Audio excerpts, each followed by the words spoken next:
suis Raphaël Séguier et je vous présente le podcast Sésame Asie. La région APAC compte plus de 4 milliards d'habitants et représente près de la moitié de la croissance économique mondiale. De nombreux Français sont donc venus s'installer ici, dans la région la plus dynamique au monde. Cependant, réussir en Asie n'est pas toujours facile. C'est pourquoi j'ai décidé de voyager de Hong Kong à Singapour, en passant par Tokyo et Shanghai, pour rencontrer ces Français qui ont réussi en Asie, percer leurs secrets et les partager avec vous. Si le podcast Sésame Asie vous plaît, n'oubliez pas de laisser 5 étoiles et un commentaire sur Apple Podcast, cela m'aide beaucoup. Je vous souhaite une bonne écoute. Bonjour Géraud. Bonjour Raphaël. Merci Géraud d'avoir accepté mon invitation sur Sésame Asie. Donc Géraud Delatulé, tu es co-founder et managing director de Intolog. On va parler aujourd'hui de supply chain, de logistique. Votre slogan, c'est Supply Chain Innovation. Donc, tu permets à des marques françaises de distribuer leurs produits en Chine et en Asie. Tu as des entrepôts à Shenzhen, à Hong Kong, à Shanghai. Donc, tu as fondé Intolog qui connaît une croissance rapide. Tu arrives aujourd'hui à 150 employés, 20 millions de dollars de chiffre d'affaires. Et on va parler aujourd'hui de beaucoup de choses. On va parler de e-commerce, on va parler de l'importance que prend le marché chinois pour les marques, et encore plus avec le Covid ces derniers temps. Et on va parler aussi bien sûr de supply chain. Donc pour commencer, je vais te demander de te présenter brièvement, peut-être même de nous dire c'est quoi la supply chain et de nous dire qu'est-ce que fait Intolog en quelques phrases. Oui, donc merci.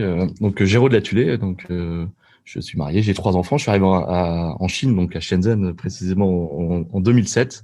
Alors non pas pour créer Intolog dès le début, hein. J'étais venu pour ouvrir un bureau d'achat pour des retailers dans l'équipement de la maison. On pourra en parler plus tard. Et effectivement, au travers de cette expérience de bureau de sourcing avec un gros accent logistique, effectivement, du fait des flux à gérer vers l'Europe, très vite, on s'est beaucoup intéressé à la logistique. Donc l'idée de la création de Intolog, elle date de 2012.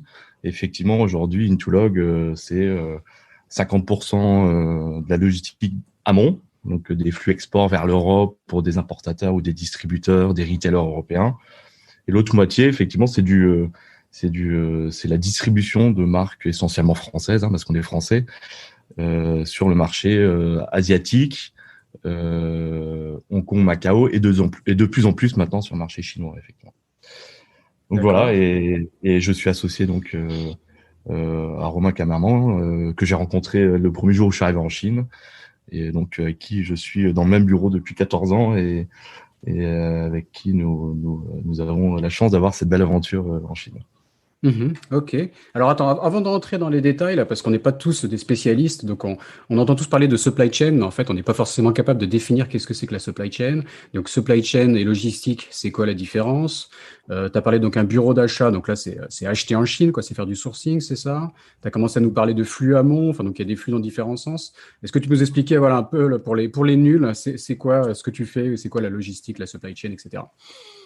Alors, le bureau de sourcing, c'est un bureau d'achat, hein. Donc, on va acheter des produits en Asie pour le compte de grandes chaînes de distribution d'équipements de la maison, en l'occurrence. Donc, c'est acheter des produits, faire des inspections de qualité.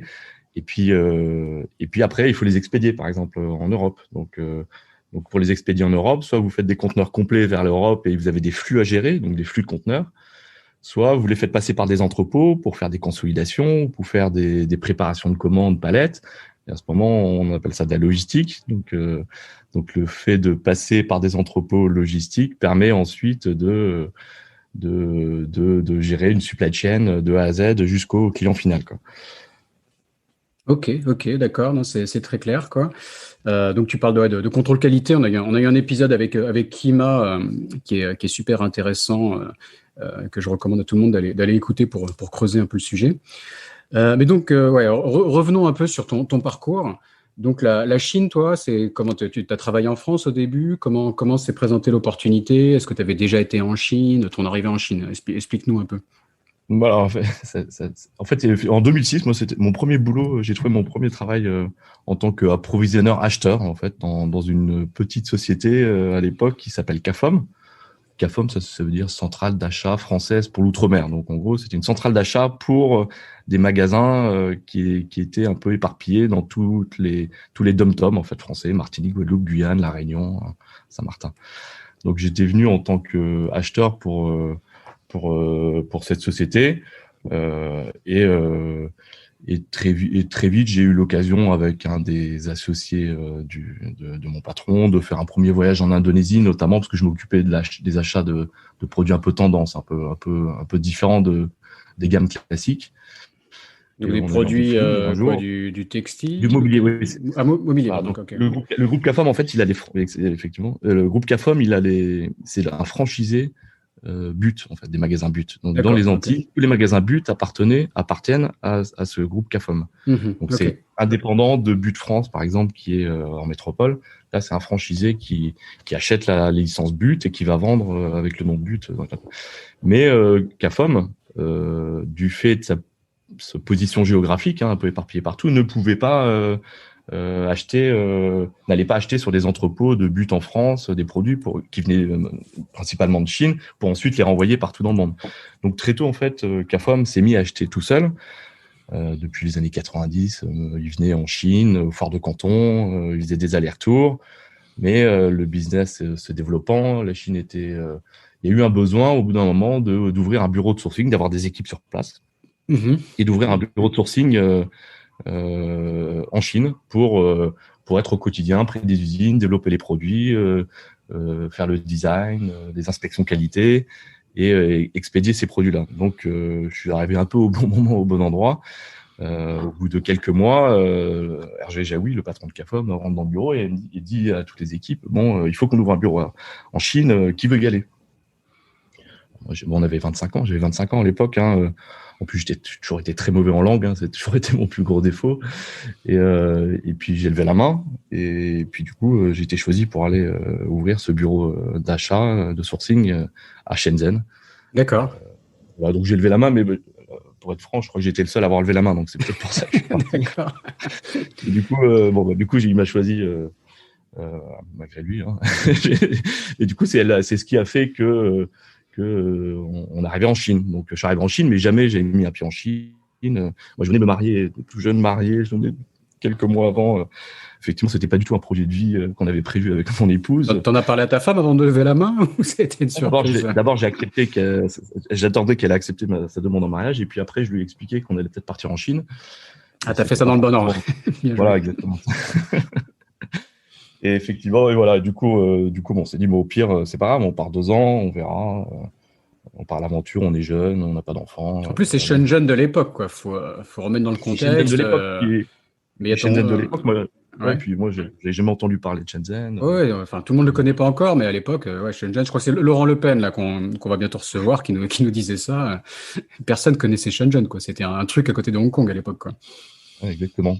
Et donc, c'est amusant. Du coup, je suis parti avec mes 2 valises et ma jeune épouse. Et tu sais, Shenzhen, on est à côté tout près de Hong Kong. Donc, on atterrit à l'aéroport de Hong Kong. Et puis, quand tu es à Hong Kong, après, tu prends un bateau, tu as une demi-heure de bateau et tu arrives à Shoko. Shoko, la partie ouest de Shenzhen. Shenzhen, c'est une grande banane, en fait, qui entoure tous les nouveaux territoires de Hong Kong. Donc, de la partie ouest, la Pearl River Delta, jusqu'à la partie est, finalement au nord de l'extrémité est des nouveaux territoires de Hong Kong. Donc, c'est une grande banane qui entoure C'est ça, d'est en ouest. Quand on est à Shenzhen, parfois, enfin, j'avais un rendez-vous dans un restaurant et je sais pas, le taxi, il a pris l'autoroute pendant une demi-heure, c'est possible. On a l'impression de. Ouais, bien sûr. C'est Los Angeles, Shenzhen, en fait, quoi. C'est dément comme ville. On peut en parler plus tard, mais effectivement, nous, en ce moment, c'est un peu plus compliqué d'aller à Hong Kong, mais pour nous, c'est plus simple d'aller déjeuner ou un rendez-vous ou un dîner à Hong Kong central que d'aller de l'autre côté de Shenzhen, effectivement. Donc, depuis Shoko. Donc, ouais, c'est gigantesque et en fait, ouais, donc aujourd'hui, Shenzhen, ouais, on a un peu les avantages de Hong Kong, sans peut-être les inconvénients. Mais à l'époque, les avantages, ils étaient tous en Hong Kong.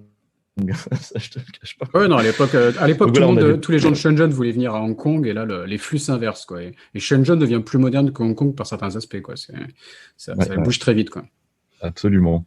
Et voilà. Donc on arrive donc mi 2017. Je crois que c'était le jour des 10 ans de la rétrocession de Hong Kong à la Chine, justement. D'accord, ouais, donc 97. Juillet 2007, quelque chose comme ça. Ouais. Et donc on arrive, et puis je suis accueilli par un certain Romain Cameraman Ouais. qui était venu, lui, Donc qui ton venait futur de partenaire, démarrer, c'est ça? futur partenaire, qui était venu en tant que VIE pour travailler avec moi, notamment sur la partie logistique. Mhm. Je t'avais dit, c'était un bureau d'achat, mais on en parlera tout à l'heure, qui était très très orienté logistique du fait que notre patron avait des magasins partout dans le monde. Donc il avait besoin de faire la logistique à Mont. Donc j'y reviendrai là-dessus. Donc Mhm. lui, donc l'accueil était sympa. Le même âge que moi, on s'est assez vite liés d'amitié. On a travaillé ensemble pendant pas mal d'années et donc ensemble on a créé ce bureau de sourcing et et la logistique qui va avec Et donc en l'ouverture mode un d'une peu plateforme. aventurier, quoi. Vous aviez 25 ans, voilà, fallait créer un On avait bureau. 25 ans, on avait Tu passes nos rapidement, mais patrons, ça doit être quelque chose à 25 ans d'être en Chine avec comme des responsabilités que tu n'avais jamais eu avant, j'imagine, dans un univers assez non, non, un petit peu exotique, quoi. ouais, un patron qui nous faisait confiance, qui nous a vraiment donné les clés de son développement en Asie. Mhm. Euh, et donc c'était une opportunité finalement. On s'est rendu vite compte que c'était une opportunité quand même assez exceptionnelle. Et voilà, après c'était à nous de concrétiser tout ça et comme tu disais, Shenzhen, c'était pas ce que c'était, mais ça commençait déjà à être en plein développement. Hein. On voyait ces grandes avenues entre l'est et l'ouest de Shenzhen, avec 4 fois 6 voies, alors il y avait des champs à côté. On se disait, mais qu'est-ce qu'ils fabriquent? Qu'est-ce qu'ils fabriquent? Et en fait, on a compris aujourd'hui que c'est nous qui avions rien compris du tout. Effectivement, que ces 4 fois 6 voies qui traversaient Shenzhen aujourd'hui, on les voit plus, elles sont cachées au milieu des gratte-ciel et compagnie. On Donc il y les avait voit, Shenzhen. on les a Mais connus dans pas Shenzhen, mal de villes, ces espèces d'autoroutes ouais. dans les villes, quoi. Après, parfois ils ont dû se tromper, hein, mais il y a des fois où elles doivent pas être suffisantes, quoi, presque aujourd'hui. Ouais, et donc Shenzhen était en plein développement, mais ce qui était en plein développement, c'était vraiment surtout le port. Tu vois, il y avait le port à l'ouest et le port à l'est. Yantian à l'est, donc après l'Euro, le gros port de Yantian. Et puis il y Mhm. avait le port de Chiwan, Shoko, Mawan à l'ouest. Et ces gros ports étaient vraiment en pleine expansion. Donc ça avait du sens d'avoir des entrepôts logistiques dans cette zone-là. Et c'est pour ça qu'on a ouvert l'entrepôt logistique de CAFOM à Shoko, Shiwan Shoko. Aujourd'hui, on est dans la zone de Tianhai, ça s'appelle Tianhai, la Mhm. nouvelle un peu. Et euh, Et à l'époque, c'était 100% export, j'imagine, quoi. C'était vraiment l'époque du sourcing en Chine. Là, ce dont on va parler d'importer en Chine des marques françaises, c'était ah ouais, pas encore une tendance. Ouais. c'était 100% export. Ouais. Et c'était 100% export. C'était pas encore des free trade zones, mais c'était des bonded warehouses qui étaient dédiés pour l'export, effectivement. Donc Donc les free voilà. trade Donc zones, c'est-à-dire que c'est des zones logistiques où on peut recevoir, quoi, sans passer de douane et reshipper ailleurs, c'est ça la logique ou, bah, en fait, quand tu rentres dans une free trade zone, en fait, ton fournisseur chinois, quand il va livrer cette zone, en fait, il va récupérer sa TVA, sa VAT, et il va avoir son tax refund. Donc, en fait, à partir de la marchandise, elle rentre dans cette zone sous douane. La marchandise, finalement, change un peu de propriété et devient propriété du client. Ah, d'accord. Donc, le Ok. client et là, le fournisseur peut récupérer justement ces fameuses tax refunds à l'export, ces aides à l'exportation. Et du coup, tu peux mélanger, ça te permet derrière d'aller mélanger plusieurs fournisseurs dans un même conteneur pour les expédier où tu veux. Voilà. Mhm. C'est un peu voilà. Donc ça, on était en 2007. Voilà, il a fallu ouvrir, embaucher des gens, des équipes. C'est un bureau de sourcing classique, comme je te disais. Hein, il fallait des acheteurs, enfin des merchandisers, on appelle ça, d'un designer, des ingénieurs qualité, des inspecteurs. Et, euh, cette entrepôt logistique au début, alors, bon, on avait 25 ans, donc on n'est pas non plus la science infuse. Et je t'avouerais que les 2 premières années, on avait sous-traité la prestation logistique de cet entrepôt à une société qui s'appelait à l'époque SDV, donc Bolloré. Mhm. Et pendant 2 ans, on était à côté, notre bureau de sourcing était collé aux entrepôts logistiques. Donc nos équipes sourcing, on a toujours tout fait pour que nos équipes sourcing soient vraiment imprégnées des problématiques logistiques, de packaging et d'entrepôt. Donc on a D'accord. vraiment eu un accent très fort Et sur la quand tu dis logistique. de faire des achats, en fait, enfin, ça, c'est pas juste faire des achats sur des étagères, quoi. C'est vraiment travailler avec des Non. usines. Il y a un côté travailler sur la création des produits, etc., quoi. On partait de zéro, donc effectivement, il a fallu, c'est beaucoup de foires, trouver des fournisseurs, trouver les bonnes usines, les négociations des prix, les développements produits avec les équipes design, les problématiques de packaging pour pas que les produits s'abîment dans les entrepôts, voilà tout ça. Donc c'était tout faire depuis zéro. Mhm. Donc beaucoup de temps en usine, beaucoup de temps au salon, beaucoup de développement produit. Et puis très vite, on s'est retrouvé à 25 personnes pour gérer tout ça, quoi. L'anthropologistique était sous-traitée, donc on a appris, et puis et on était dans une zone, comme tout à l'heure on parlait de Shenzhen, effectivement dans cette zone aujourd'hui qui est Chiang Rai, qui était vraiment qui était dans la zone portuaire, et aujourd'hui entouré c'est vraiment très high-tech et tout. On était j'ai des souvenirs de China Merchants. China Merchants, c'est une société d'État, en fait, qui possède un peu toute cette partie de Shenzhen.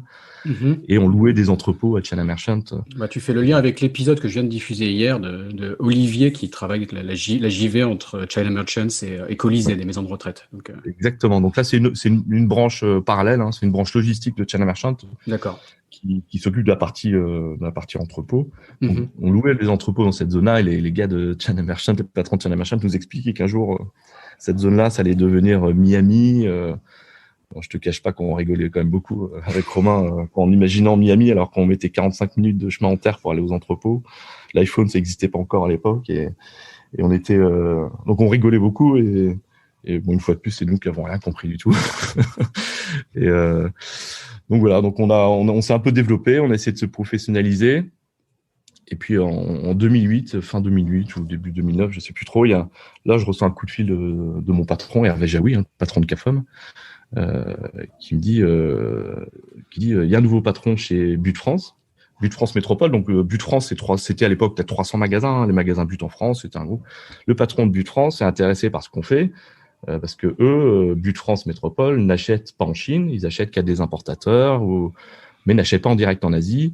Le nouveau patron de But à l'époque, Régis Schultz, venait de chez Kingfisher. Il y avait cette notion de sourcing déjà et d'achat en Asie depuis très longtemps. Régis Schultz, qui est connu, non? Régis Schultz, il est connu parce qu'il est un grand patron dans le retail, c'est ça? Exactement, ça. Après, il a fait But, il est parti chez Darty, Fnac, et maintenant il est aux Émirats Arabes. C'est ça, d'accord. Ouais, il a repris une grosse activité aux Émirats Arabes, ouais, exact. Mais qui était un patron à l'époque, qui était très jeune, donc c'était sympa aussi il avait moins de 40 ans quand c'était le patron de But, donc nous c'était une expérience dingue entre Hervé Jaoui et le patron de But qui nous faisait confiance. Donc il voulait voir un peu ce qu'on faisait et voir un peu ce que faisait le petit franchisé CAFOM. Pourquoi le petit franchisé CAFOM était capable d'acheter en direct en Asie, était capable de faire sa logistique directement, alors que But n'achetait qu'à des importateurs en France, quoi. Donc ça les intéressait. Mon patron m'appelle, il me dit il faut faire la grand-messe, trouve un nouveau bureau, embauche des équipes, il faut qu'on montre qu'on soit capable d'absorber 10 fois le volume qu'on gère aujourd'hui, quoi. D'accord. Donc bon, c'était pas la vérité si je mens, mais il a fallu quand même. Il a fait petit plat dans les grands, quoi. Fallait que ça représente. Petit plat dans les grands. Il est venu, c'est bien passé, et puis avant de signer, évidemment, il a eu besoin de faire. Il fallait que ce soit un projet d'entreprise, donc il a fait venir les meilleurs directeurs de magasins en France, les directeurs de région, tous les acheteurs au siège. On a fait pendant une semaine, une grande messe un peu avec gigantesque showroom, présenter des gammes de produits, visite d'usine, un peu partout en Chine. Pendant une semaine, on appelait ça la semaine banane bouteille d'eau. On essayait de leur faire comprendre que ici on était jeunes, qu'on bossait de tôt le matin, qu'on rentrait tard le soir, qu'on n'ait pas de temps de déjeuner, et que l'avenir c'était ça, et qu'il fallait qu'ils se greffent à notre projet, quoi. Et ça a marché. D'accord. Et du coup, à partir de 2009, on a complètement changé de dimension. Et en se retrouvant le bureau d'achat de But France plus de CAFOM. En parallèle de ça, CAFOM a racheté la marque Habitat, ce qui a greffé encore plus de volume, encore plus de typologie de produits et de références. CAFOM avait un grand succès aussi avec un site internet qui s'appelle ventunique.com, qui est un peu le leader de la vente de mobilier sur internet, en pure player en France. Donc entre CAFOM, But, Habitat, Vente Unique, on s'est retrouvé avec une dimension sourcing qui était pas incontrôlable, mais qui était quand même gigantesque. Et plus de 600 fournisseurs. On a ouvert un bureau en Indonésie, on a ouvert un bureau au Vietnam. On avait une quinzaine de Français. Je crois que beaucoup de VIE. Je crois que j'étais un des plus gros employeurs de VIE dans le coin. Et donc une équipe. Non, mais du coup c'était jeune, dynamique, c'était vraiment sympa. Tout le monde était volontaire et Et d'ailleurs, aujourd'hui, tous les gens qui ont travaillé avec nous, ce sont soit toujours des très bons amis, soit des clients. Donc, c'est quand même, c'est des expériences qui marquent quand on est jeune et c'est top. Donc, il y avait cette dimension sourcing qui était énorme. Et en plus de ça, il y a eu la dimension logistique. Donc, là où commence un peu l'histoire d'Intolog, je vais y arriver. Et cette dimension logistique, But s'est dit, mais pourquoi est-ce qu'on ne mettrait pas une plateforme logistique en Chine? Et pourquoi est-ce que tous les magasins de métropole, ils ne commanderaient pas sur le stock en Chine? Au lieu de commander sur une plateforme en France, pourquoi est-ce qu'ils ne commanderaient pas sur toute la gamme mobilier, par exemple? Pourquoi est-ce qu'ils ne la commanderaient pas sur un stock qui est en Chine? Donc, effectivement, c'est critiquable comme solution, parce qu'un stock loin des magasins, on peut se dire que c'est pas viable, qu'il y a besoin de... On parlait pas vraiment de time to market encore à l'époque, mais il fallait être pas trop loin. Mais en parallèle de ça, T'es plus ça proche permettait des usines, de faire quoi. des économies. Tu peux faire peut-être des commandes plus petites, peut-être plus En fait, flexibles proche avec les des usines, mais usines. pas proche des magasins. Ouais. Voilà, proche des usines, mais pas proche des magasins. C'était un parti à prendre. Mais en étant proche des usines, ça permettait de mixer justement tous ces produits-là et d'atteindre en fait les magasins directement en multistop. Donc, on mettait 1, 2 ou 3 magasins dans le même conteneur et on allait livrer les magasins via les ports secondaires français. Et en faisant ça, on a fait des économies dingues en fait en frais de transport à destination. C'est un peu le pari de ce modèle-là. Donc on a ouvert. Donc après les 2 ans passés avec l'entrepôt qu'on sous-traitait, où on était dedans tous les jours, on apprenait, et on a réussi à convaincre nos patrons d'ouvrir une plateforme en propre pour le compte de nos patrons. Hein. Donc on a ouvert une grande plateforme de 50 000 m². Et cette grande plateforme de 50 000 m², elle servait à massifier tous les achats de mobilier. Pas trop de décoration électroménager, mais c'était surtout le mobilier qui venait d'Asie du Sud-Est, du Nord-Chine et du Sud-Chine. Et les magasins, donc, passaient commande sur ce stock de 50 000 m². Donc, d'accord, ok. Attends, je te fais juste une parenthèse, parce que tu nous parles, là, tu as quand même déjà une expérience de malade en Chine, tu as créé un bureau, tu as engagé des équipes, tu travailles avec plein d'usines, etc. Donc, c'est quoi ton premier feedback sur comment travailler avec la Chine, travailler avec les Chinois, engager une équipe de Chinois? Dis-nous un peu plus là-dessus, s'il te plaît. Ben alors, très honnêtement, ce qu'on avait fait à l'époque, c'est pas comme on a fait quand on a créé Intolog, en fait. Hein. Effectivement, il était plus simple à cette époque de bureau de sourcing d'avoir des équipes françaises qui étaient managers d'autres équipes chinoises. Donc, on était beaucoup appuyé sur des départements produits avec des têtes françaises, quoi. C'était plus pratique. On avait besoin de communiquer avec nos clients. C'était des clients internes, mais c'est quand même des clients avec les acheteurs. Donc, ça rassurait.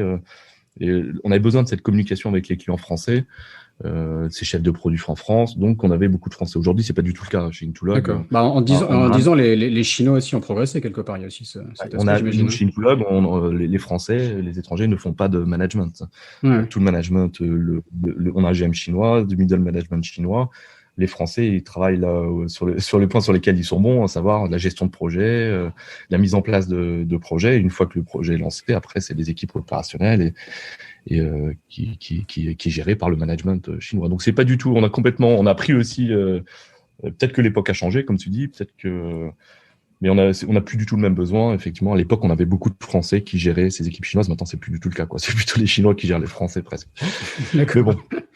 Donc on en arrive à l'image du monde qui se préfigure. Voilà, donc avec ce bureau de sourcing, on s'est rendu compte que certes, c'était bien de faire des économies en sourcing, donc négociation sur les prix d'achat, l'effet de volume, donc c'est bien, mais on s'est surtout rendu compte qu'on pouvait faire des économies encore plus grandes avec la logistique. Et ça a commencé à intriguer notre plateforme de 50 000 m², 2012, jusqu'en 2012, ça commençait à intriguer les gens, nos concurrents. On nous a même sollicité des concurrents, enfin des concurrents en France, hein, d'autres retailers, venez nous voir, est-ce que vous pouvez pas nous faire une opération saisonnière dans vos entrepôts? Et nous, on était très logistique, hein. Romain adore ça. On s'est dit, un jour, on appelle nos patrons, on dit, mais attendez, on a un super entrepôt, pourquoi on créerait pas une filiale logistique de But CAFOM pour l'ouvrir aux autres et pour rendre notre logistique encore plus rentable, quoi. Et effectivement, But à l'époque, tu sais, ça appartenait à des fonds type Colony Capital, Goldman Sachs et tout ça. C'était pas du tout.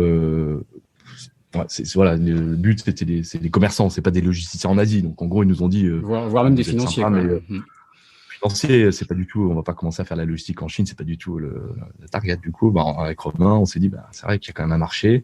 Il y a très peu de gens. Il y avait beaucoup de freight forwarders, tu sais, c'est les transitaires, hein, ceux qui expédient les conteneurs. Et ces gens-là, ils sous-traitaient beaucoup de consolidation. Quand tu achètes des petits volumes dans une usine, tu les regroupes avec plusieurs usines pour faire un conteneur et tu vas l'expédier. Donc, il y avait ce concept de consolidation, mais la vraie logistique, comme on la faisait avec la préparation de commandes par magasin pour l'expédier après vers l'Europe, ça n'existait pas trop.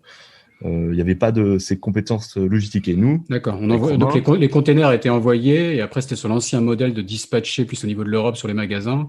Et vous, votre approche innovante qui était donc d'avoir transféré tout ça en Asie et de préparer les commandes magasin par magasin, comme tu disais, était innovante et commençait à intéresser tout le monde. C'est ça le truc. Absolument, quoi. Ok.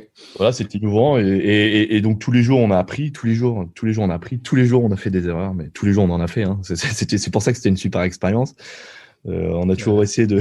Ta plus grosse erreur ou la plus grosse catastrophe que tu as dû gérer On a toujours essayé de jamais faire 2 fois la même, en tout cas. D'accord. Ça, c'est sûr. Non, mais il y avait des catastrophes logistiques, mais il y avait aussi des catastrophes produits. Il arrivait d'avoir des gros bugs logistiques. On était obligé de. Et à partir du moment où les produits en plus étaient dans des frites et d'eau, on ne pouvait plus les ressortir. Donc, on était obligé de faire venir quasiment des usines complètes pour qu'ils viennent retravailler les produits dans les entrepôts sous douane. Enfin, il y avait plein de facteurs qui faisaient que ça pouvait souvent merder, quoi. Donc, effectivement, on s'en est toujours sorti. On a toujours appris nos erreurs.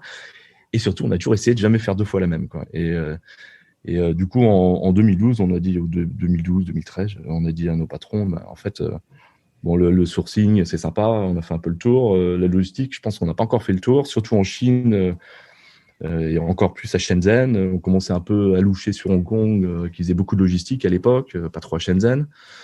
On les a appelés, on leur a dit, nous, on part, on va faire notre boîte de logistique. Et Hervé Jaoui, le patron de CAFOM, très malin, nous a rappelé en disant, non, attendez, j'ai une meilleure idée. Je vais le faire avec vous. C'est vrai que on était les plus à même de continuer à gérer sa logistique, sachant qu'on partait de cette jeune venture. Du coup, il s'est dit, mais c'est vrai que les gars, ils ont toujours géré ma logistique, autant que je continue avec eux. Et c'est vrai qu'il nous a un peu mis le pied à l'étrier pour pouvoir vraiment démarrer avec un gros client logistique. Donc en 2013, on a créé Intulog pour faire le même modèle de logistique amont, comme j'en ai parlé plus tard. Donc création d'une nouvelle structure avec Romain et votre ancien patron était actionnaire, c'est ça ou... Exactement. Okay. Enfin, surtout, il nous a donné son business, qui est quand même super appréciable. Ouais. Il nous a donné son business et il a du coup, évidemment, il a dû demander quelque part en échange, t'imagines bien à l'époque. Mais nous, on a sauté sur l'occasion parce que c'était quand même hyper réconfort. Tu sais, quand tu pars d'une boîte où on était devenus expats, quasiment. On est arrivé avec 2 valises, mais ça a pris une telle dimension. On était quasiment devenus des expatriés, de quitter un contrat d'expatrié pour monter sa boîte en logistique. Tu es passé de VIE qui était bien loti, mais voilà, avec des conditions basiques, à un package expat plus confortable, quoi, c'est ça que tu veux dire. Voilà, et après, tu dis, je repars à zéro. Et effectivement, quand tu as quelqu'un qui dit, moi, je vais vous aider, je vais vous donner mon business. En plus, très vite, la joint venture entre les 2 sociétés, après qu'on soit partis, ils se sont séparés en fait. Il y a eu changement d'actionnaire chez But, changement de stratégie. Donc chacun est reparti dans son bureau. Donc CAFOM a toujours son bureau de sourcing à Shenzhen, But a toujours son bureau de sourcing à Shenzhen. Mais maintenant, ils ont séparé. Il y a à la fois la logistique est séparée, le sourcing se sépare, tout est séparé. D'accord. Pour la petite histoire, aujourd'hui, CAFOM et But sont toujours nos clients chez Intulog. Donc, ce qui est rassurant, c'est-à-dire qu'on faisait pas trop mal notre boulot. Donc voilà, création d'Intulog, à la fois de la logistique, un peu de tour de contrôle, pilotage de flux. On faisait aussi la gestion des contrats de fret maritime pour nos clients, mise en place de TMS, donc le tracking de conteneurs. Tout ce qui tourne autour du shipping et de la logistique. On a ouvert notre premier entrepôt en 2013, du coup, à Shenzhen, avec notamment CAFOM comme premier client logistique. C'est quoi la taille des entrepôts? Parce que souvent, vous nous jetez à la figure des chiffres. Ouais, c'est quoi un petit, moyen, grand comment... Non, mais en général, c'est des unités de 5000 m². D'accord. Et avec But, on avait 50 000 m². Donc, on avait 10 unités de 5000 m².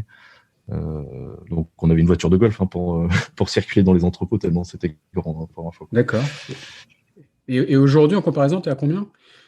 Alors aujourd'hui, on a entre Hong Kong, Shanghai et Shenzhen, on a à peu près 40 000 mètres carrés. Donc c'est des unités, mais c'est Donc, tu plus un arrives au seul même client. niveau quasiment de ce que tu avais avec enfin, ce Ouais, que sauf But que là, avait, c'était quoi. monoclient, monoflux. Aujourd'hui, on a multi-clients, des entrepôts. On a des entrepôts que pour des clients, on a des entrepôts multi-clients, des entrepôts export, des entrepôts de distribution Chine, distribution Asie. Donc, c'est des flux complètement différents. Ça reste de la logistique dans l'entrepôt. On prépare des commandes, on réceptionne des camions ou des conteneurs. Sauf que maintenant, on expédie pas que des conteneurs, on expédie de l'express, voilà, et dans toute l'Asie. Et voilà. Mais bon, avant d'en arriver là, on a dû commencer par un premier entrepôt qui était dédié à l'export parce que c'est ce qu'on connaissait le mieux. Mais bon, il y avait quand même la distribution. On a commencé à regarder un peu ce qui se passait à Hong Kong. On a eu nos premiers clients. À Hong Kong, il y avait la logistique sur l'Asie. Tu sais, à cette époque, Hong Kong, c'était quand même tu le sais mieux que moi, hein, Hong Kong, c'est tout le siège Asie de toutes ces marques qui se distribuent en Asie. Il était Hong Kong. Hein. C'est un petit peu le moins le cas aujourd'hui parce que la Chine a un peu pris son autonomie marketing et distribution. La Chine continentale, je veux dire, mais Hong Kong, c'était vraiment Ouais, le il en siège reste crucial des beaucoup grandes marques. dans le retail, par exemple. Il reste beaucoup de sièges à Pâques à Hong Kong, quand même. Ouais.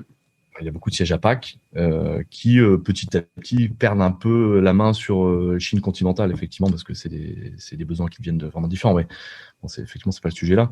Mais du coup, on a commencé à un peu loucher sur Hong Kong, puis dire à beaucoup de gens qui stockaient à Hong Kong pour faire leur distribution en Asie, mais on les disait, mais venez à Shenzhen, de l'autre côté de la frontière, c'est pas cher, les entrepôts sont de bonne qualité et on peut faire la même chose. Et petit à petit, on a récupéré des clients qui stockaient à Hong Kong, on les a fait venir à Shenzhen. On leur a dit que c'était la même chose, mais que c'était moins cher. Et c'est là où on a commencé à faire la distribution Asie de marques françaises. Donc c'était surtout Asie, on ne parlait pas trop Parce que encore de Chine. Hong Kong, pour les gens qui connaissent pas, il faut expliquer que c'est quand même, en termes d'immobilier, c'est peut-être l'endroit le plus cher au monde. Et tout ce qui est entrepôt à Hong Kong, c'est quoi? C'est limite ces immeubles où on voit, il y a des immeubles usines ou entrepôts où c'est des tours je sais pas, de 20 étages dans lesquels il y a des entrepôts, quoi. Donc ça reste sur Ouais, un niveau de coût qui, ouais, si comparé à la Chine continentale où il y a un petit peu plus de place, ouais. forcément. Ces 15 dernières années, Hong Kong n'a plus investi dans la logistique. Donc c'est un peu germinal, les entrepôts, comparé aux infrastructures que nous, on pouvait avoir à Shenzhen. Tous les parcs logistiques construits par China Merchants, en l'occurrence, étaient au standard un peu au standard européen. Donc c'est des hauteurs sous plafond beaucoup plus hautes et on arrivait à avoir des frais de stockage 3-4 fois moins chers qu'à Hong Kong.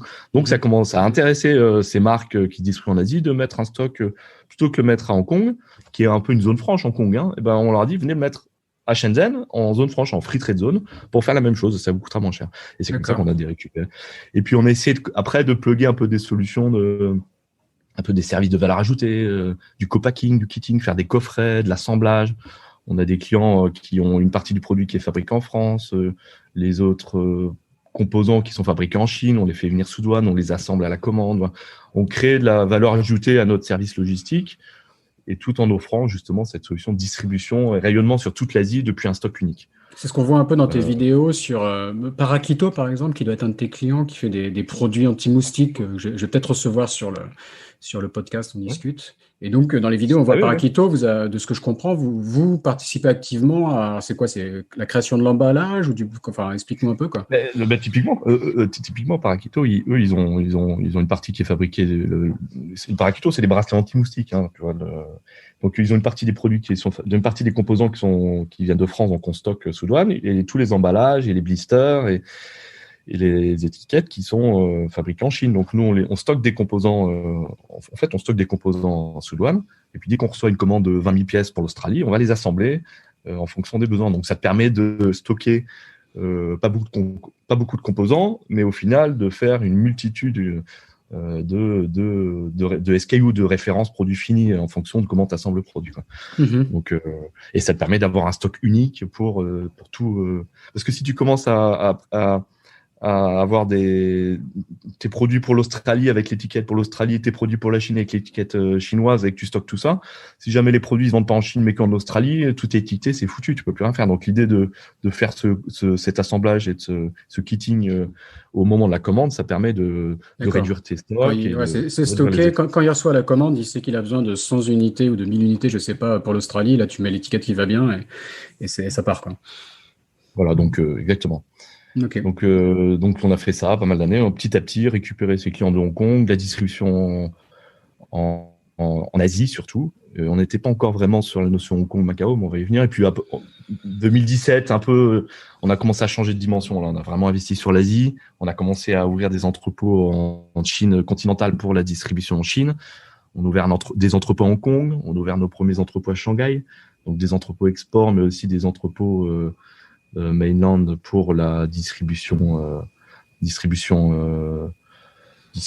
locale, quoi. D'accord. Donc, un entrepôt, tu dois le construire, tu dois le louer, comment tu le trouves? Alors, Comment ça marche? voilà, oui, effectivement. Alors, à l'époque, on les loue. On loue des entrepôts à des particuliers, des sociétés. On loue des entrepôts, mais je pourrais en parler plus tard. On est en train de construire notre propre entrepôt en ce moment, justement, à Shanghai, pour la distribution pour faire un chapiteau France, en fait, des marques françaises et distribuer les marques françaises. Les distribuer logistiquement, je parle. Hein. Nous, on vend pas les produits, on fait que de la logistique. Distribuer logistiquement des marques françaises en Chine. C'est vrai, quand tu dis chapiteau France, on commence à imaginer presque un shopping mall, alors qu'on reste quand même dans l'entrepôt. Non, mais chapiteau France, ça reste un entrepôt. Hein. C'est des cartons, non. C'est des cartons marrons et des chariots élévateurs. C'est bien le marketing, mais il faut faire gaffe à ne pas tromper le client quand même. Ouais, non, c'est sûr. Il faut rendre un peu sexy la logistique. Ouais, tu fais bien. Donc c'est vrai qu'on dit, tu vois, et puis on a ouvert ces entrepôts, Hong Kong, Chine Free Trade Zone, Shenzhen Free Trade Zone, Shenzhen Mainland, Shanghai Free Trade Zone, Shanghai Mainland. Et puis Shenzhen, c'était plus vraiment la banlieue, c'était plus vraiment en train de devenir, c'était plus la banlieue de Hong Kong en fait. Ouais, 2017, bah voilà, on arrive quasiment aujourd'hui, quoi. Donc, ouais. C'est vrai que c'est une ville. Alors c'est vrai que c'est une ville très chinoise. Hein. Tu sais, en 2017, on devait être peut-être 1500 Français. À peine 1500 Français. Très chinoise et diverse, quoi. Une des particularités, c'est qu'il n'y a pas de locaux à Shenzhen. C'est un village de pêcheurs qui est devenu une mégalopole. Donc, c'est assez marrant. On est dans le sud de la Chine, mais les gens viennent, ils ont des accents de toute la Chine entière, quoi. C'est assez unique comme endroit, quoi. Ça fait pas longtemps qu'on embauche effectivement des vrais natifs de Shenzhen. Ouais, j'en ai croisé un récemment. J'ai demandé à quelqu'un, tu viens d'où? De Shenzhen? Et c'est la première fois que ça m'est arrivé. Maintenant, c'est nos enfants qui sont de vrais natifs en plus. Et donc, il y a Shenzhen, et après, il y a aussi la communauté française, tu nous disais aussi? La communauté française, encore, en 2017, encore, on avait l'usine Peugeot, il y avait quand même pas mal d'expats, il y avait Areva, EDF avec le nucléaire, donc on était 1400, 1500 Français, mais quand tu compares donc je dis que c'est une ville très chinoise, parce que c'est pas une ville faite pour les étrangers ils étaient à Hong Kong, je sais pas combien il y a de Français à Hong Kong, mais il devait y en avoir 30 000, Shanghai, il devait y avoir 30 000 Français, mais à Shenzhen, il n'y avait pas de Français. Il y en avait 1500 à l'époque, mais aujourd'hui, on est 600 Français à Shenzhen. Tu as 600 Français ou 650 Français à Hong Kong, à Shenzhen, 650 à Canton. C'est pas Shanghai et Hong Kong, ça c'est clair. Ouais, bien sûr. Et puis, pas beaucoup de Français, ville très chinoise, même au niveau familial, c'est compliqué. Les Français qui étaient là, ils avaient des problématiques d'école. Ils avaient t'avais les écoles américaines, internationales, à 30 000 € par an. Qui coûte très cher, ouais. C'est une chose problématique pour les expatriés, quoi. Le coût de l'école. Surtout si t'es pas un vrai expatrié où l'entreprise te paye. Quand c'est de ta poche, c'est des gros coûts. Voilà. Et puis un jour avec Romain, toujours, hein, décidément. Hein. Avec Romain, on se regarde, on dit mais c'est pas possible. On a 3 enfants chacun, on va pas payer 30 000 balles par an. Dans les écoles. Il faut parce que c'est 10 000 € par an par enfant, quoi. C'est ça l'ordre de grandeur. Non, 30 000 € par an par enfant. C'est comme s'ils étaient à Harvard au CP. Donc on s'est dit, ça va, normalement, on va pas créer une tuloc si on a fait une tuloc, c'est pas juste pour engraisser les écoles internationales. Donc nous deux, on avait 6 enfants, on s'est dit, c'est pas possible. Et encore, nous, on n'était pas malheureux, et on voyait de plus en plus de copains qui partaient de Shenzhen. Et en plus, tu sais quoi, ils partaient de Shenzhen pour aller à Hong Kong, parce que l'école, il y avait le lycée français qui était beaucoup moins cher. Et petit à petit, pas mal de gens partaient de Shenzhen pour aller s'installer à Hong Kong en pensant que ça allait être moins cher. Donc, il s'avérait qu'il restait 1 an, 2 ans. Au bout de 2 ans, ils se rendaient compte que c'était pas du tout le cas. Mais il y avait un vrai problème d'école. Et du coup, avec Romain, on s'est regardé, on s'est dit, c'est pas possible, il faut faire une école. Donc, on a créé une école, une association avec d'autres parents d'élèves. Hein. On a créé. C'est un projet qui a pris longtemps. On a mis 1 an et demi, 2 ans à la monter. Donc, on a créé l'école française internationale de Shenzhen, qui est une association de 1901 française. C'est une école de pour quelle classe, quel niveau d'âge? Qui va de petite section jusqu'à CM2. Donc, les âges où c'est important d'apprendre le français. Ouais. Comme je te disais, la population de Shenzhen, c'est pas vraiment une population d'expatriés, c'est une population très mixte. Beaucoup d'entrepreneurs qui sont là pour longtemps. Donc, les enfants parlent tous chinois, ils parlent tous l'anglais.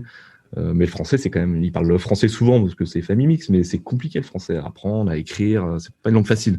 Donc il y a un besoin au moins pour les petits, d'avoir une école française, et surtout à Bordal. Donc tu vois, aujourd'hui c'est une école à peu près qui est 3 fois moins chère que les autres écoles internationales. Et voilà, donc on est 25-30 enfants, c'est petit, mais ça permet aujourd'hui aux gens de rester. Et c'est nouveau, parce que je sais que tu as inspiré ici à Taïwan un ami commun, Alexandre Lévy, qui participe à la création d'une école similaire ici à Taïwan, avec la même logique, Oui, où il oui. se dit, pareil, ça coûte trop cher, les écoles pour les enfants, faisons la nôtre. Mais il y en a d'autres en Chine ou dans la région qui ont eu la même démarche un peu? Canton, ils ont une école française du même type, mais qui a été créée. Il y avait une communauté beaucoup plus solide. Donc, ils ont créé ça il y a peut-être 15-20 ans. Ils ont Ah, d'accord, ouais, d'accord. Il y a plein d'endroits où il y a déjà des écoles françaises où il y a moins Ouais. ce besoin-là, quoi. Nous, il D'accord. y avait un problématique à Shenzhen, c'est que tu avais des écoles d'entreprise qui n'étaient pas ouvertes aux autres. Donc, les expatriés, ils étaient entre eux dans leur école d'entreprise. Il n'y avait pas beaucoup de non-expatriés. Il y avait beaucoup de jeunes à l'époque, mais ces jeunes-là, ils sont mariés, ils ont fait des enfants. Maintenant, il faut, il faut s'occuper d'eux. Donc voilà, d'où cette parenthèse sur l'école qui. Et aujourd'hui, on est bien content d'avoir une solution et de ne pas avoir tous nos amis qui partent les uns après les autres parce qu'il y a une problématique d'école, quoi. Ok, donc tu as résolu plein de problèmes d'un coup, quoi. Pour les enfants, pour ton budget, garder Ouais. tes amis. Après, c'est pas une mince affaire de gérer une école, je Ah, t'avoue. j'imagine, ça va être un sacré projet, quoi. Il faudra faire un épisode sur le sujet, je pense. Ouais, et puis on a réussi à aller homologuer maintenant, donc effectivement, ça permet aux gens qui ont un peu moins les moyens de pouvoir bénéficier des bourses scolaires. Donc voilà, c'est intéressant. Mhm. Ouais, bah voilà, on arrive à effectivement maintenant cette école, on arrive puis 2018, 2019, bah, le marché domestique chinois, il commence à prendre de l'ampleur. Hong Kong, tu sais bien, le Hong Kong, Macao, tout le travel retail, tous les Chinois de mainland allaient acheter en Asie, faire des shopping dans les duty free, dans les avions. À Hong Kong, ils achetaient tous leurs cosmétiques. À Macao, ils se font des courses, des valises. Effectivement, le retail de Hong Kong, Macao et tout le travel retail c'est un truc de dingue, quoi. Et du coup, on s'est dit, c'est pas possible, il faut absolument qu'on s'engouffre là-dedans et on essaie de surfer un peu sur ces besoins de nouvelles réorganisations logistiques pour les marques. Les marques avant, elles avaient des entrepôts à Hong Kong pour Hong Kong, des entrepôts à Macao pour Macao, des entrepôts en Chine pour la Chine, des entrepôts au Japon pour le Japon. Ils avaient des stocks partout, mais j'avais forcément le bon stock au bon endroit. Donc, on a essayé de faire un modèle, un peu de ce qu'on faisait déjà un peu les années avant avec le modèle de distribution Asie. De leur dire, mais venez, fermez tous vos entrepôts, faites-en qu'un seul chez nous, sous douane, et nous, depuis cet entrepôt, on est capable d'aller livrer tous les jours vos magasins de Hong Kong, tous les jours vos magasins de Macao, tous les jours aller livrer l'aéroport pour aller livrer tous les pays en Asie, et aussi importer tous les jours sur le marché chinois pour votre développement mainland China, quoi. Donc, et avec ce modèle-là de Shenzhen, parce que quand tu fais un stock unique, il faut qu'il soit plus gros. Effectivement, plus il est gros, plus il coûte cher, surtout à Hong Kong. Donc l'idée de Shenzhen prenait de plus en plus son sens. Et puis Shenzhen, tu sais, c'était plus la banlieue de Hong Kong. 2019, c'était vraiment, on est devenu au cœur de la gibier. On entend parler pas mal de cette gibier, mais Shenzhen, de la Greater Bay Area, donc je sais pas comment on dit en français, la grande baie qui englobe Hong Kong, Shenzhen, Zhuhai, Canton, c'est ça? Oui, Macao. Neuf villes, et puis Shenzhen qui de plus en plus, on a l'impression proche de Hong Kong qui prend un peu le lead là-dessus. Donc logistiquement parlant, nous on est au cœur de la GBA. Donc la distribution du consommateur chinois dans la GBA, logistiquement parlant, ça a vraiment du sens de le faire depuis Shenzhen. Et c'est comme ça qu'on a pu récupérer des grosses marques de cosmétiques, dans le luxe, du FMCG qui avaient besoin. Ce qui est marrant, c'est que tu sais, en plus, il y a une dizaine d'années, ces marques-là avaient des distributeurs. En plus d'avoir des stocks, ils avaient des distributeurs dans chaque pays. Et petit à petit, le business grossissant, petit à petit, ils rachètent leurs distributeurs. Et quand tu rachètes ton distributeur, tu es obligé de réorganiser ta logistique. Donc, tu es obligé d'avoir une logistique en propre. D'accord. Voilà. Donc là, la solution qu'on offrait, c'était nous, vous récupérez votre distribution, le marketing, tout ça. Mais nous, on vous aide à récupérer la logistique unique pour faire cette distribution. Donc cette JBA, en étant au cœur de la JBA, ça nous a vraiment inspiré. Et ça a été un fort levier de Et la, et croissance la, et pour la nous. GBA, enfin, quelle vision tu as, toi, parce qu'au début, c'est un truc politique, voilà, c'est un slogan chinois. Enfin, on sait que le gouvernement chinois aime bien lancer des slogans qui sont placardés partout. Mais là, c'est quand même massif, quoi, parce qu'on parle, il y a un des trucs emblématiques, c'est le pont de Macao, qui a coûté une fortune, qui pour relier Hong Kong à Macao. Enfin, il y a quand même des choses concrètes. Mais toi, comment tu l'as vu cette GBA vue de Shenzhen? Tu penses vraiment que Ouais, ça mais va devenir le pont de Macao, le pont de Macao, pour nous, c'est important parce que c'est des liens, des liaisons en fait entre toutes les villes. Donc nous on fait de la logistique. Moi, je Mhm. parle que de ce que je connais. Nous, on fait de la logistique. Nous, c'est important d'aller livrer facilement toute la JBA depuis un entrepôt central à Shannon. D'accord. Donc ça a complètement sens. Les ponts, pour nous, concrètement, c'est hyper important. D'être Mhm. capable de... Aujourd'hui, tu vas aller livrer Zhuhai de l'autre côté, au-dessus de Macao, tu sais, de l'autre côté de la rivière Delta. Il faut faire un grand tour en ce moment. Là, ils sont en train de nous construire un beau pont entre Shenzhen et Zhuhai. On va gagner 1 heure et demie. Et donc, demain, ton entrepôt qui soit à Zhuhai, à Zhongshan, non, pardon, je disais Zhuhai, c'était Zhongshan, excuse-moi. À Zhongshan ou à Huizhou, de l'autre côté de Shenzhen, finalement, peu importe. Avec ces liaisons de transport, on est capable d'approvisionner justement tout ce gigantesque bassin de consommation qui est la JB. Mhm. Ok, Donc, d'accord. intéressant. Et puis il y a ce bassin de la consommation de gibier, et puis il y a la même chose. Qui se passe dans la zone de Shanghai. Hein. On parle de gibier parce qu'on était là, mais il se passe la même chose. La consommation chinoise, j'en parlerai peut-être un peu après avec suite au Covid. Les Chinois voyagent plus, ils consomment en Chine. Et le bassin de la consommation de Shanghai, il est complètement dingue. C'est pour ça qu'en parallèle de ce hub en fait Chine-Asie qu'on a fait à Shenzhen, on a fait le même aussi pour Shanghai, parce qu'on a des clients qui n'ont pas les mêmes besoins, pas les mêmes flux, et Shanghai a peut-être plus de sens pour eux. Donc, quand tu vends beaucoup Hong Kong, Macao, c'est intéressant d'être à Shenzhen. Ton 80%, quand ton barycentre de la consommation il est à Shanghai et le reste c'est la Corée et le Japon, bah, autant être à Shanghai. Hein. Donc, Mhm. chaque client a des besoins et des flux, et nous, notre boulot, c'est justement d'étudier ses besoins et ses flux et de positionner les entrepôts là où ils ont le plus de sens, quoi. Et Ok, puis quand tu ok. as des entrepôts, voilà. Et puis quand tu as des entrepôts, donc voilà, c'est pas mal développé. Et puis l'entrepôt, finalement, c'est surtout de l'IT. Et on a aussi créé une filiale IT en 2019 Parce que ça, avec tu un dis, ancien tu groupe. dis consommateur chinois, dit aussi e-commerce, quoi. Donc, enfin, mais Ah, vas-y, il tu dit, partis sur l'IT, voilà, donc. l'IT, il dit robot, il dit digitalisation, il dit multiprise, communication, tracking entre le client et des entrepôts. Et c'est pour ça qu'en 2019, on a créé avec, Bruno Alix, c'est quelqu'un qui a travaillé longtemps chez Beaumanoir et qui a notamment grandement participé à tout le développement de la supply le groupe Beaumanoir. Tu sais, ils ont 600 magasins à peu près en Donc, Chine. Ils font, Cache-Cache, qui était une ah, des exactement. grosses réussites françaises retail en Chine. On en a parlé un peu dans un autre épisode avec Albin Lix, qui vient de Saint-Malo, comme Beaumanoir, donc des Ah, portes d'accord. croisées. D'ailleurs, Beaumanoir qui vient d'être vendu en Chine à un groupe chinois récemment, j'ai entendu dire. D'accord. Et donc, Bruno Alix a mis en place un peu toute cette supply chain. Le concept donc le supply chain entrepôt, mais aussi le concept de ship from store. En gros, toi, tu habites à Chengdu, tu commandes un pull, et ben, c'est pas forcément l'entrepôt qui est à Shanghai qui va être livré le pull, ça sera le magasin qui est à Chengdu. S'il a le stock, il va aller livrer le pull chez toi.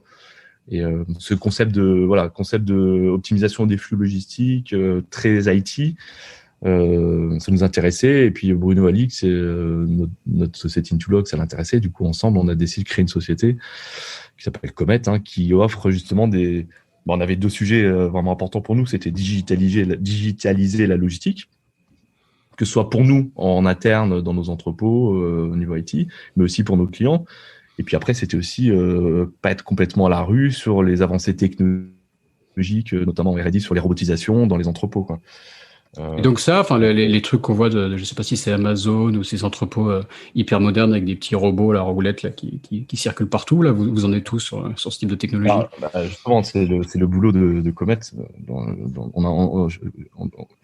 Le boulot, justement, c'est de suivre ces avancées technologiques. Alors, quand tu es en monoclient, c'est facile d'avoir des robots uniques, mais nous, on est quand même des flux assez multi-clients. Donc c'est plus compliqué. Donc les recherches sont un Plus peu plus grande longues. diversité de produits, de besoins sur les produits, où tu expliquais que parfois il faut un peu faire de l'assemblage quasiment, etc. Donc ça fait plein. Voilà. Enfin, c'est plus complexe, Et puis j'imagine. il y a Ouais. le préparation à la pièce, le e-commerce, voilà, il y a des. Voilà. Et puis, je sais pas si j'en ai parlé, mais en plus on s'est associé avec Jacques Nino, le patron de PRD, c'est le leader en France du de la de promotion immobilière logistique, de la construction d'entrepôts logistiques. Et on s'est lié d'amitié avec lui et lui, il a toujours eu l'intention un jour de pénétrer le marché chinois et de commencer à construire des entrepôts logistiques en Chine. Et un jour, on s'est rencontrés. Effectivement, il y avait un fit. Et lui, notre modèle de user en fait logistique l'intéressait pour pénétrer le marché chinois. En fait, quand tu vas voir une mairie et tu veux demander un terrain pour construire un entrepôt, si tu n'as pas un projet qui va rapporter des marques prestigieuses ou de la taxe pour la ville, si tu n'apportes pas ça, tu viens juste en disant bah, donne-moi un terrain, je vais construire un entrepôt et puis en blanc et puis on verra. Ils ne donnent pas les entrepôts. Donc on s'associe avec cette société PRD, Jacques Nino, qui lui avait besoin de nous pour pénétrer le marché chinois et nous on avait besoin de lui pour l'aspect financier parce que c'est des investissements quand même énormes et sa connaissance technique des entrepôts. Et donc on a décidé ensemble d'acheter un terrain donc à Shanghai et de construire un entrepôt de 45 000 m² qui est en cours de construction, qui sera prêt en septembre et qui sera, j'en parlais tout à l'heure, c'était le mot chapiteau dont je parlais, qui nous servira vraiment pour accélérer encore plus sur la distribution de ces marques en Chine avec du e-commerce, faire vraiment une solution one stock, donc un entrepôt qui gère non seulement qui est capable de gérer tous les flux, mais les flux aussi e-commerce, aller livrer des Tipeee, aller livrer des magasins, aller livrer des distributeurs. Et cet entrepôt, il sera vraiment fait. Il Parce serait que idéal pour ça parce qu'il est e-commerce, donc vraiment au les cœur. Tipeee, donc c'est les Tmall Partners, c'est donc, les sortes de distributeurs qui gèrent les Voilà. stores Tmall par exemple pour des marques. Eux, vous les livrez, mais vous n'allez pas commencer à livrer des clients à part en mode e-commerce, quoi. Vous restez. Oui, parce que la tendance, elle est vraiment dans ce sens-là. C'est le one stock. Aujourd'hui, les marques ne veulent plus forcément avoir un stock éparpillé chez un Tipeee, un autre stock pour livrer ses magasins en propre, un autre stock pour aller livrer distributeurs. Donc, ils veulent récupérer. En fait, de plus en plus, ils ont envie d'enlever de ces third parties qui gèrent plutôt la partie marketing, leur enlever la partie logistique pour mettre la logistique au même endroit. Et cet entrepôt qui est à Jiaxing, qui est vraiment au cœur de ce bassin de consommation, Shanghai, Hangzhou, Ningbo, il a vraiment vocation à pouvoir aller livrer un client final. Donc, en fait, toi, tu vas passer une commande sur Taobao ou sur Tmall, et nous, on va recevoir ta commande automatiquement. On reçoit notre commande automatiquement dans notre entrepôt, et depuis cet entrepôt, on va aller livrer directement ton produit. Donc le Tipeee, lui, va se concentrer toujours sur la partie référencement, contenu, influenceur, tout ce que tu veux pour mettre en avant le produit, mais la partie logistique, elle est de plus en plus confiée à des gens comme nous, en fait, pour que ce stock de e-commerce, il serve aussi à aller livrer le magasin ou un distributeur qui a besoin des mêmes produits. Donc, c'est intéressant. Donc, D'accord, ok. entrepôt dit besoin logistique de repotisation. Donc, je reviens effectivement à Comet et Bonalix qui travaillent beaucoup, notamment sur cette partie R&D et comment repotiser au mieux cet entrepôt multiflux, multi-client qui va être livré au mois de septembre, quoi. Donc, c'est intéressant, quoi. Et là, voilà. Et puis là, on arrive début 2020 et puis patatras, quoi. Tout se passait bien jusque-là. Là, c'était nickel, tout se passait bien. Et là, patatras, début nouvelle en Chine, on dit c'est pas possible. Avec Romain, on s'est dit mais c'est pas possible. C'est tellement d'années qu'on est là, tellement d'années qu'on en bave. C'est pas possible, on va pas tout foutre en l'air, quoi. Et vous avez vraiment une frayeur là. ça a duré 15 jours en fait. D'accord. Et en fait, ça a duré 15 jours. Donc la première partie, tu sais, c'était la Chine qui s'arrêtait complètement. Donc la distribution en Chine, en Asie, ça s'arrêtait net. Et 2 semaines après, enfin, peut-être pas 2 semaines après, mais quelques semaines après, c'est toute la partie export qui s'arrêtait du jour au lendemain. Plus rien. Tu sais, on ship quand même 20-25 000 conteneurs par an vers l'Europe, qui passent par les entrepôts ou qui passent pas par des entrepôts d'ailleurs. On fait du flux direct. Et du jour au lendemain, tous nos clients importateurs, les retailers en Europe, ils ont arrêté d'expédier tout. Donc, on s'est retrouvé pendant 15 jours, plus rien du tout. Et là, on s'est dit, mais heureusement. Et là, la Chine commence à reprendre. Donc, on s'est dit, heureusement qu'on gère les deux flux, quoi. Donc, plus rien à l'export. Mais en fait, après le Nouvel An chinois, petit à petit, la consommation a repris en Chine. Et et ça a pu nous permettre d'espérer un petit peu, quoi. Donc on a attendu jusqu'à la fin du premier confinement en France, et puis alors là c'est parti, mais dans des dimensions complètement délirantes en fait. C'est une année complètement folle en fait. Tout s'est Dans le arrêté. sens inverse. Et après c'est reparti, mais un coup d'accélérateur de fou.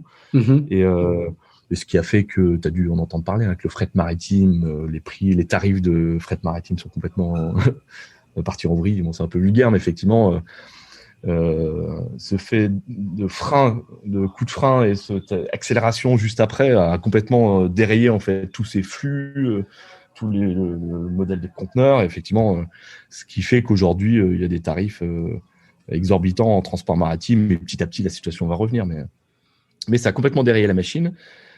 Mais nous, on a eu de la chance, c'est qu'effectivement, nos clients européens, qui sont beaucoup dans l'équipement de la maison, du fait de notre expérience historique dans le meuble, et très peu Les meubles de jardin, non? Il paraît que jardin, meubles, tout, pendant le Covid, ça a été un gros succès. et pendant le confinement, les Français sont mis à acheter comme des dingues. Et du Ah, coup, d'accord. tous nos clients, bureaux de sourcing, importateurs, les volumes sont devenus énormes, ont repris. Donc, c'était une année complètement folle de ce côté-là. Et puis, côté distribution Asie, effectivement, ça a un peu pataugé. Tu vois ce qui se passe à Hong Kong, c'est fermé, les frontières, les Chinois voyagent plus, ils vont plus à Hong Kong, ils vont plus à Macao. Du coup, le modèle Hong Kong, Macao, GBA, pour la partie retail pur et dur, elle a un peu... elle a pris quelques coups quand même. En revanche, le baril de consommation, il s'est complètement rabattu sur la Chine continentale, mainland, quoi. Ça s'est déplacé quelque part et vous avez la chance d'être diversifié et de ne pas en avoir trop souffert, quoi. Et du coup, en fait, Par contre, il y a des gens qui sont spécialisés qui ont dû prendre cher dans le process. Ouais, il y a eu des effets de vase communicant, en fait. Finalement, les marques françaises qui vendaient, distribuaient logistiquement, eux, ils vendaient à Hong Kong, Macao, Travel Retail, mais finalement, c'était aux consommateurs chinois. Donc, le consommateur chinois, il a continué à acheter, mais il a acheté en Chine. Donc, il y a eu un effet de vase communicant sur les flux, sur les volumes. Et là, on s'est dit que finalement, ce terrain à côté de Shanghai et ce nouvel entrepôt, je crois que finalement, il ne pouvait pas mieux tomber d'être livré prochainement, parce que je pense que c'est vraiment notre gros axe de développement sur les 2-3 prochaines années à venir. Hein. Le marché chinois, tu sais Hainan, Hainan, c'est de la folie. Maintenant, les Chinois, ils achètent plus Hong Kong, ils achètent à Shenzhen, ils achètent à Shanghai, et puis ils voyagent à Hainan, et donc voilà, donc les flux se réorganisent, se transfèrent sur la Chine continentale.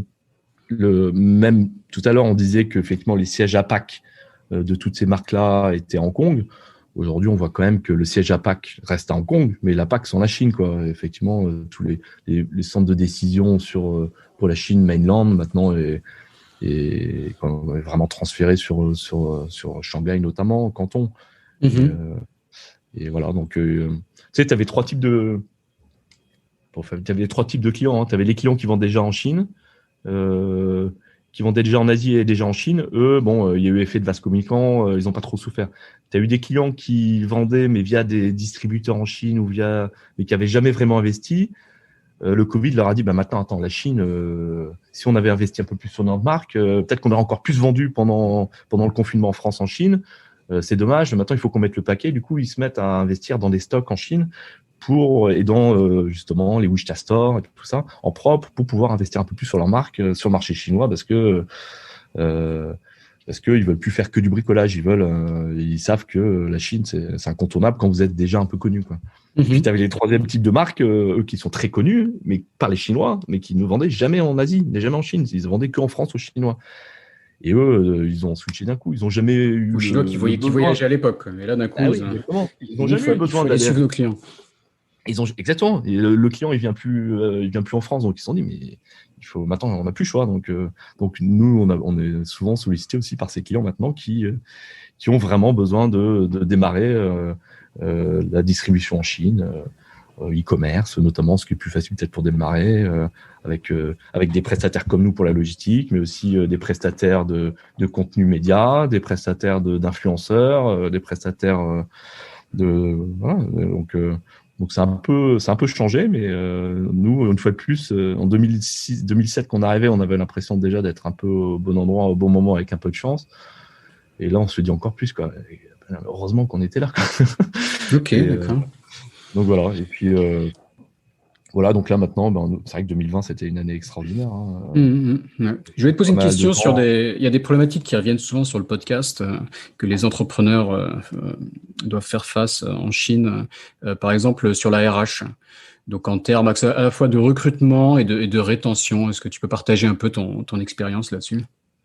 Comme je te disais tout à l'heure, en créant Intulog, on voulait plus s'occuper justement. Nous, la valeur ajoutée d'un étranger, c'est pas de faire des RH en Chine. Nous, on est quand même fait pour aller préparer un projet, d'aller parler à un client, d'aller vendre une solution.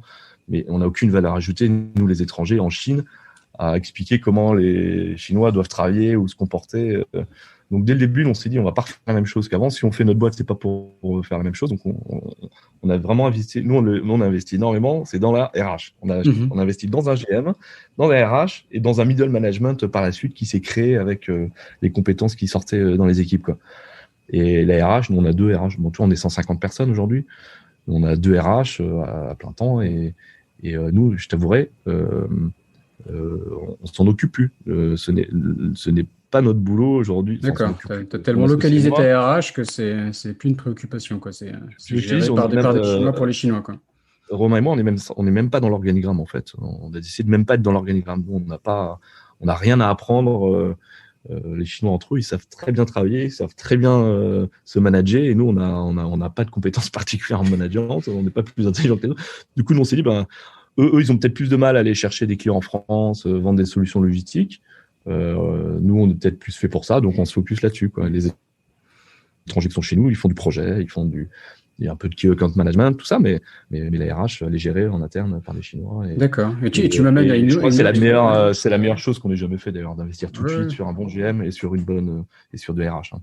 Et ça amène donc C'était une autre question classique, donc sur le business développement, le commercial, sachant que donc toi, tes clients sont essentiellement à l'étranger, c'est ça? Est-ce que ils sont à l'étranger, mais maintenant de plus en plus, les sièges à Hong Kong ou le siège social, siège à Hong Kong ou à Shanghai. Hein. D'accord, avec dans le plupart des cas, quand même un siège Souvent local, quoi. Ok. souvent des clients français, mais qui sont très ancrés localement. Ceux qui veulent vendre en Chine, ils ont intérêt quand même à être un petit peu implantés ici. Ouais. Et donc, je veux dire qu'en en termes de business développement, toi, est-ce que ça s'est fait surtout bouche à oreille? Comment est-ce que tu as été chercher enfin, maintenant, tu arrivé à une taille critique, j'imagine, mais il y a eu tout un process au début où tu as dû aller chercher tes clients. Comment tu as fait ça? Effectivement, on n'a vraiment jamais réussi à avoir d'équipe commerciale. D'accord. C'est compliqué, c'est que du projet, la logistique. Alors, le fret maritime, nous, on en fait un peu, mais on va pas vendre un conteneur à droite à gauche. Nous, on vend des. Ça, c'est le boulot des vrais transitaires, d'aller vendre un conteneur à droite, un conteneur à gauche. Nous on gère des flux, on gère des entrepôts. Donc, forcément, on fait le transport amont, on fait le transport aval, mais quand tu vends du fret, tu as besoin d'avoir des commerciaux. Quand tu vends de la logistique, tu as besoin forcément d'avoir des commerciaux, mais nous, on est quand même une petite structure, mais on vend surtout notre expérience logistique, on vend toutes nos erreurs passées, et finalement, le développement commercial, c'est Romain et moi-même et les équipes qui sont en soutien, qui nous aident à le faire. Et c'est effectivement le bouche à oreille. Et puis après, on réfléchit aussi à des croissances externes. Hein. On est en train de signer un petit scoop. C'est pas encore fait, mais c'est pour dire où on veut avancer. C'est qu'on est en train de signer un protocole d'accord en vue de se rapprocher capitalistiquement parlant d'une autre société logistique française. Je peux dire le nom, qui s'appelle Illy Logistique, qui fait lui depuis 30 ou 40 ans de la logistique mainland China, distribution en Chine, que ce soit du e-commerce, surtout dans l'e-commerce et dans l'alimentaire, donc ultra complémentaire avec ce qu'on fait. Donc on fait exactement le même métier, mais lui, il fait depuis longtemps ce que nous, on commence à faire. Donc c'est hyper intéressant pour nous. Et on hésite à se rassembler tous les deux, Intulog plus Illy, pour que 1 plus 1, ça fasse 3 ou 4 demain. Et être vraiment un leader, pas un leader, mais un acteur important pour la distribution de marques françaises ou pas françaises d'ailleurs, parce qu'on n'a pas que des marques françaises en Chine, quoi. Donc voilà, en offrant des solutions complètes, en se regroupant avec des gens qui ont des compétences complémentaires aux nôtres, je pense que ça va nous aider dans cette partie développement commercial. D'accord. Donc encore un avenir avec des gros projets de développement. Ok, super. On n'est pas beaucoup de boîtes françaises comme ça, donc autant se serrer les coudes et travailler ensemble, quoi. Ouais, clairement. On arrive presque à la fin de cet épisode. Donc, je vais te poser la question signature que je pose à la fin. Est-ce que tu as une astuce à partager sur comment hacker la Chine après toutes ces années d'entrepreneuriat? Quand on s'est dit au téléphone, tu m'avais parlé de ça. Effectivement, j'ai réfléchi, mais je t'avoue que j'ai jamais vraiment trouvé j'ai jamais trouvé. Tu l'as pas encore hacké, donc comment est-ce que tu vas hacker la Chine dans ce cas-là? Non, et je crois que je l'ai pas trouvé, et je crois qu'en réalité, c'est plutôt, en réfléchissant, je crois que c'est surtout la Chine qui nous a hacké, enfin qui m'a hacké personnellement. T'es fait hacker par la Chine, d'accord. Non, Je sais pas je crois pas avoir eu cette réponse encore. Vas-y, je t'écoute. Je pense que je me suis vraiment fait complètement hacker par la Chine parce qu'on a notre vie n'était pas du tout faite pour venir ici. Jamais on avait prévu de rester 14 ans. Moi, je parle très mal le chinois. Heureusement, j'ai mon associé qui est beaucoup plus doué que moi là-dessus. Je suis très très mauvais en langue. Je parle pas le chinois. Ma femme, elle est française. Mes enfants, ils parlent de la France tout le temps. Mais on habite dans une ville très chinoise. Hein. C'est magnifique. C'est très chinoise dans le sens où on n'est pas à Hong Kong ou à Shanghai, quoi. Donc, on avait sur le papier, moi, j'avais rien à faire ici, et encore moins y rester 14 ans, quoi. Donc, effectivement, et en revanche, on y est super bien. On a eu la chance d'avoir un peu de chance, un peu de tout, quoi. Peut-être un peu de travail aussi, forcément, d'avoir un peu réussi dans ce qu'on a essayé de faire. Donc, effectivement, elle nous a hacké, la Chine nous a donné cette chance. Je pense qu'on n'aurait jamais pu faire, jamais, on aurait pu faire ça en France de la même manière. On l'aurait jamais fait. L'idée ne nous serait jamais venue. Donc, c'est la Chine qui nous a donné cette idée, la Chine qui nous a donné cette opportunité, et la Chine qui fait qu'aujourd'hui, honnêtement, on est bien. Hein. Moi, ma famille, elle n'a pas envie de rentrer en France. On est bien ici. On travaille. On a des gens. L'avantage de l'étranger, hein, c'est que tu rencontres des gens de différents milieux que tu n'aurais jamais aussi rencontrés en France, des expériences folles. Voilà. Et effectivement, la petite réussite d'Intolog, effectivement, c'est grâce à la Chine. Donc, en fait, on est complètement tombé dans le panneau, et puis on s'est fait prendre au jeu, et puis voilà, résultat des courses, on est toujours là, et puis on est bien content d'y être, et tous les jours, on se dit, on est quand même pas mal ici. Hein. Ok, d'accord. Bon, félicitations c'est plus qu'une petite réussite, hein, c'est une grosse réussite. Et j'ai l'impression que ça va aller encore beaucoup plus loin. Donc, Intolog, donc c'est tout comme log.com. Est-ce que tu as une présence sur les réseaux sociaux que tu voudrais partager ou Oui, effectivement, on est sur LinkedIn, on a Intolog, on essaie d'être un petit peu actif. C'est pas notre point fort, effectivement, mais on essaie d'être un petit peu actif sur LinkedIn. Sinon, on a notre site internet, hein, intolog.com, ou par email, G comme juste un G, @intolog.com. Vous pouvez nous contacter avec grand plaisir. Voilà. Ok. Super, Jérôme. Bon, je te remercie et bonne chance pour la suite. Merci à toi. Merci beaucoup. Et puis, à bientôt. Cet épisode de Sésame Asie est maintenant fini. Si vous êtes toujours là, c'est que ça vous a sûrement plu. N'hésitez donc pas à laisser 5 étoiles et un commentaire sur Apple Podcast. Cela m'aide beaucoup. Pour me contacter, le plus simple est de m'ajouter sur LinkedIn, Raphaël Séguier, Seghier. N'hésitez pas à me dire ce que vous avez pensé du podcast, à suggérer des invités ou des thèmes qui vous intéressent. Tout feedback est le bienvenu. Merci d'avance et je vous retrouve au prochain épisode. Salut!